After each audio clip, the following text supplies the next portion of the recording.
14 वर्ष के वनवास में श्री राम प्रमुख रूप से 17 जगह रुके। देखिए वनवास का मार्ग। हेलो दोस्तों, आप सभी का भक्ति सॉन्ग्स चैनल में स्वागत है। आज की इस वीडियो में हम जानेंगे कि प्रभु श्री राम वनवास के समय किस किस जगह रुके थे। श्री राम को 14 वर्षों का कठोर वनवास मिला था। इसके अनुसार उन्हें केवल वनों में रहना था तथा उनका किसी भी नगर में जाना प्रतिबंधित था। प्रभु श्री राम ने अपने वचन का भली भांति पालन किया। उन्होंने 14 वर्षों तक अपनी पत्नी सीता तथा भाई लक्ष्मण के साथ वनवासियों की भांति जीवन व्यतीत किया। इस दौरान वे भारत के उत्तरी तट से लेकर दक्षिणी तट तक गए। ऐसे में बहुत से लोग यह जानना चाहते हैं कि 14 वर्ष के वनवास में राम कहाँ कहाँ रहे। इसलिए आज के इस लेख में हम आपको भगवान राम का वनवास मार्ग बताएंगे। यह अयोध्या के तमसा नदी के घाट से शुरू होकर श्रीलंका के नुवारा एलिया पर्वत श्रृंखला तक जाता है। जब भगवान श्री राम को कैकेयी के रचे षड्यंत्र के तहत 14 वर्ष का वनवास मिला तो उन्होंने अपने पिता दशरथ के वचन को अपना धर्म बना लिया था। इस धर्म के तहत उन्हें 14 वर्ष तक किसी भी नगर में पैर तक नहीं रखना था। साथ ही ना ही किसी तरह की राजसी या नगरीय सुख सुविधा का लाभ उठाना था। उन्हें 14 वर्षों तक वनों में रहकर कंदमूल का सेवन करना था और वनवासी की तरह जीवन यापन करना था। ऐसे में श्री राम 14 वर्षों तक वनों में ही रहे, लेकिन वे एक जगह नहीं रुके। उन्होंने उत्तर भारत से लेकर दक्षिण भारत तक की यात्रा की। अंत में वे रावण से युद्ध करने के लिए समुद्र पार कर लंका पहुंच गए। इसलिए आज के इस लेख में हम आपको केवल 14 वर्ष के वनवास में राम कहाँ कहाँ रहे यही नहीं बताएंगे, बल्कि वे जहाँ जहाँ भी रुके वहाँ उन्होंने क्या कुछ किया और कितने दिन तक रहे इत्यादि की जानकारी भी देंगे। एक तमसा नदी सबसे पहले अयोध्या से विदा लेने के पश्चात भगवान राम रथ में बैठकर आर्य सुमंत के साथ तमसा नदी के तट तक पहुँचे। वहाँ तक अयोध्या की प्रजा भी उनके साथ आई। प्रजा उन्हें अकेले जाने देने को तैयार नहीं थी तथा उनके साथ चलने की जिद के लिए बैठी थी। इसलिए उस रात श्री राम ने अपना डेरा तमसा नदी के तट पर ही डाला था। वे सूर्योदय से पहले अयोध्या की प्रजा को बिना जगाए सीता, लक्ष्मण और सुमंत के साथ कौशल देश की नगरी से बाहर निकल गए। 2. श्रृंगेश्वरपुर नगरी। इसके पश्चात वे अपने मित्र निषाद राज गहू के नगरी सिंगवेपुर के पास के वनों में पहुँचे तथा वही एक दिन के लिए विश्राम किया। उनके मित्रों ने उनका बहुत आदर सत्कार किया। अगले दिन उन्होंने सुमंत को रथ लेकर अयोध्या लौट जाने का आदेश दिया तथा वहां से आगे पैदल ही यात्रा करने का निर्णय किया। फिर उन्होंने केवट के सहारे गंगा नदी को पार किया और उस पार कुरई गांव उतरे। 3. प्रयाग। श्री राम वनवास मार्ग का अगला पड़ाव प्रयागराज था। ऐसे में गंगा पार करके श्री राम माता सीता, लक्ष्मण और निषाद राज गहू के साथ प्रयाग चले गए। वहां उन्होंने त्रिवेणी की सुंदरता को देखा और आगे मुनि भारद्वाज के आश्रम पहुँचे। यहाँ उन्होंने मुनि भारद्वाज से अपने रहने के लिए उत्तम स्थान पूछा, जिन्होंने यमुना पार चित्रकूट को उत्तम बताया। 4. चित्रकूट। इसके पश्चात श्री राम ने अपने मित्र निषाद राज गहू को भी वहाँ से वापस अपनी नगरी लौट जाने का आदेश दिया। इसके बाद वे माता सीता और लक्ष्मण के साथ यमुना पार करके चित्रकूट चले गए। चित्रकूट पहुँचते ही उन्होंने वाल्मीकि आश्रम में उनसे भेंट की तथा गंगा की धारा मंदाकिनी नदी के किनारे अपनी झोपड़ी बनाकर रहने लगे। यहीं पर उनका भरत से मिलन हुआ था।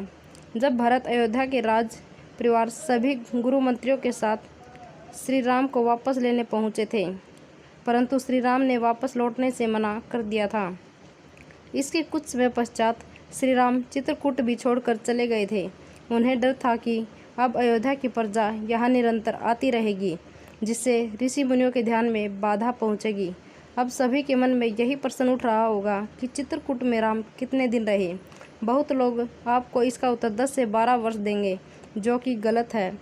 वह इसलिए क्योंकि भरत के जाने के कुछ समय बाद ही श्री राम ने चित्रकूट को छोड़ दिया था। ऐसे में वे चित्रकूट में कुछ महीने ही रहे थे और उसके बाद वहां से चले गए थे। नंबर 5. दंडकारण्य।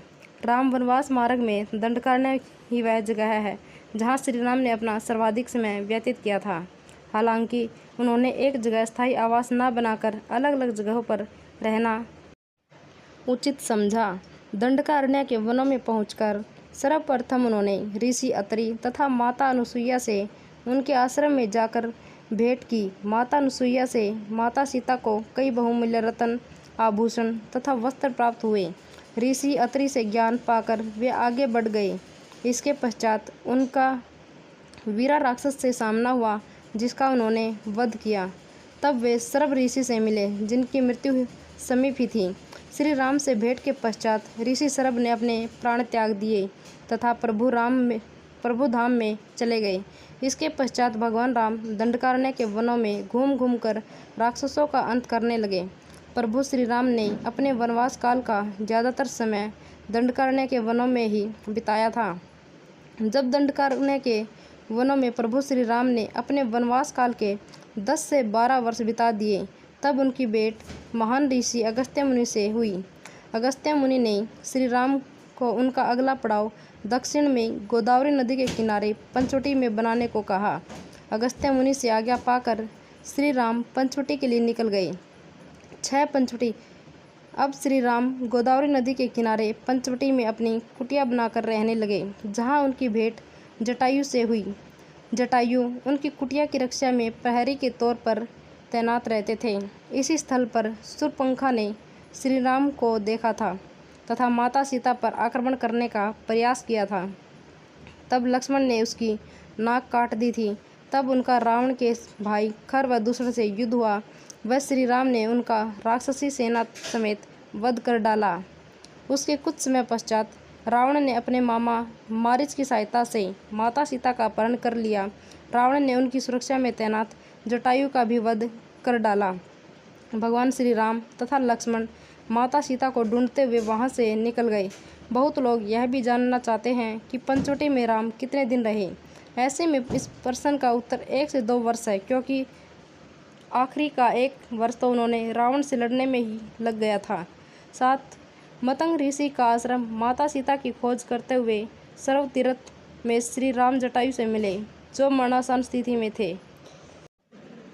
उन्होंने श्री राम को बताया कि रावण माता सीता को अपने पुष्पक विमान में बिठाकर दक्षिण दिशा में ले गया है। इसके बाद उन्होंने जटायु का अंतिम संस्कार किया तथा आगे बढ़ गए। आगे चलते हुए उनकी भेंट कबंध राक्षस से हुई, जिसका उन्होंने वध किया। इसके पश्चात उसने माता सबरी की कुटिया का पता दिया। उसके दिए पते के अनुसार भगवान राम मतंग ऋषि के आश्रम में माता सबरी की कुटिया में पहुँचे। वहाँ उन्होंने सबरी के दिए झूठे बेर खाए तथा सबरी ने उन्हें किष्किंधा के राजा बाली के छोटे भाई सुग्रीव का पता बताया। 8 ऋषि मुख पर्वत। माता सबरी से सुग्रीव का पता पाकर भगवान श्री राम अपने भाई लक्ष्मण के साथ ऋषि मुख पर्वत पर पहुँचे। यहाँ उनकी भेंट हनुमान, सुग्रीव, जामवंत तथा उनके साथियों से हुई। सुग्रीव से उनकी मित्रता हुई तथा दोनों ने एक दूसरे को वचन दिया। वचन के अनुसार भगवान राम सुग्रीव को उनका खोया हुआ राज्य किष्किंधा पाने में सहायता करेंगे तथा सुग्रीव माता सीता की खोज में मल्य पर्वत और चंदन वनों को पार करते हुए वे ऋषि मुख पर्वत की ओर बढ़े। यहाँ उन्होंने हनुमान और सुग्रीव से भेंट की, सीता के आभूषणों को देखा और श्री राम ने बाली का वध किया। ऋषि पर्वत वाल्मीकि रामायण में वर्णित वानरों की राजधानी किष्किंधा के निकट स्थित था। ऋषि मुख पर्वत तथा किष्किंधा नगर कर्नाटक के हम्पी जिला बेल्लारी में स्थित है। पास की पहाड़ी को मतंग पर्वत माना जाता है। इसी पर्वत पर मतंग ऋषि का आश्रम था, जो हनुमान जी के गुरु थे। 9 परसवन गिरी पर्वत। भगवान श्री राम के द्वारा बाली का वध हो चुका था तथा सुग्रीव को किष्किंधा का नया राजा नियुक्त कर दिया गया था। तब सुग्रीव ने माता सीता की खोज शुरू करने के लिए श्री राम से आज्ञा मांगी, लेकिन श्री राम ने मना कर दिया। वह इसलिए क्योंकि उस समय तक वर्षा ऋतु शुरू हो चुकी थी, जिसमें नदी नाले उफान में होते हैं, और इसलिए श्री राम ने माता सीता की खोज 4 महीनों के बाद शुरू करने के लिए कहा। श्री राम वनवास मार्ग के लिए यह 4 महीने उनके लिए सर्वाधिक कष्टदायक सकी के निकट परसवगिर पर्वत पर रहे थे, क्योंकि वचन के अनुसार उनका नगर में प्रवेश करना मना था। इसी कारण सुग्रीव का राज्याभिषेक करने भी किष्किंधा नगरी लक्ष्मण गए थे, न कि प्रभु श्री राम। रामेश्वरम 4 मास के पश्चात जब माता सीता की खोज आरंभ हुई, तब हनुमान ने लंका में उन्हें ढूंढ निकाला। श्री राम को इसकी सूचना दी गई तथा वे संपूर्ण वानर सेना के साथ रामेश्वरम में पहुंच गए। इस स्थल का नाम भी उन्होंने स्वयं दिया, क्योंकि यह उन्होंने शिवलिंग की स्थापना की थी, जिसे उन्होंने राम का ईश्वर बताया, इसलिए इस स्थल का नाम रामेश्वरम पड़ा। वहां से उन्होंने वानर सेना की सहायता से समुद्र पर 100 योजन का पुल बनाया। यह भारत के धनुषकोडी से शुरू होकर श्रीलंका के मन्नार द्वीप को जोड़ता था। इसके पश्चात इसे राम सेतु की सहायता से भगवान श्री राम वानर सेना के साथ लंका चले गए। रामेश्वरम समुद्र तट तक एक शांत समुद्र तट है और यहाँ का छिछला पानी तैरने और सनबेदिंग के लिए आदर्श है। रामेश्वरम प्रसिद्ध हिंदू तीर्थ केंद्र है। महाकाव्य रामायण के अनुसार भगवान श्री राम ने लंका पर चढ़ाई करने के पहले यहाँ भगवान शिव की पूजा की थी। रामेश्वरम का शिवलिंग श्री राम द्वारा स्थापित शिवलिंग है। 11 नुआरा एलिया पर्वत श्रृंखला। रावण का महल लंका के बीच में स्थित था तथा ये गुफाएं वहाँ से लगभग 90 किलोमीटर दूर थी। लंका पहुंचकर श्री राम ने अपना डेरा यहीं डाला था तथा रावण के साथ भीषण युद्ध किया था। अंत में उन्होंने रावण के सभी भाई बंधुओं, योद्धाओं, सेनापतियों समेत उनका विनाश कर दिया था तथा माता सीता को उसके चंगुल से मुक्त करवा लिया था। इस तरह से श्री राम वनवास मार्ग यहीं तक था। इसके बाद श्री राम ने विधि के अनुसार लंका का नया राजा रावण के छोटे भाई विभीषण को नियुक्त किया। उसके बाद वे पुष्पक विमान में बैठकर अयोध्या के लिए निकल पड़े। बीच में वे भारद्वाज मुनि के आश्रम तथा अपने मित्र निषाद राज से मिलने के लिए रुके थे। इस तरह से आज के इस वीडियो के माध्यम से आपने 14 वर्ष के वनवास में प्रभु श्री राम कहाँ कहाँ रुके, इसके बारे में संपूर्ण जानकारी ली है।